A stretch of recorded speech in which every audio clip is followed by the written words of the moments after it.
Questions 21 through 25, based on the information given and what you know about equilateral and isosceles triangles, you're going to find the missing information. So for this, you're going to want to go to 4.3 in your chapter 4 review slides because we're going to be looking at isosceles and equilateral triangles.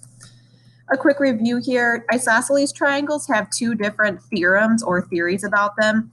And in this case, if two sides of a triangle are congruent, then you can say that the angles opposite them are also congruent. So for example here, if side AB is congruent to BC, then we know that angle A is congruent to angle C.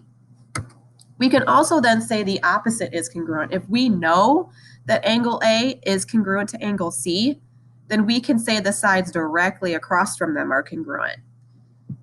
When we go to equilateral triangles, they also have two theorems or theories.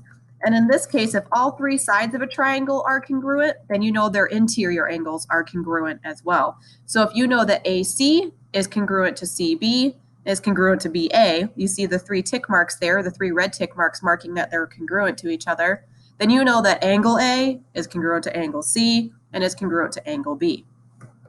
The opposite is true then.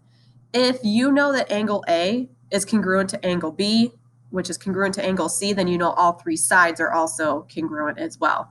So looking at question 21, if angle P is 40 degrees, what's the measure of angle Q? I see two angles marked as congruent, so I know I'm using an isosceles triangle theorem. And if I know that angle P is 40 and it's marked as congruent to angle Q, then I also know that Q is 40 degrees. Use that same process or that same theory or thinking process to solve the rest of the problems.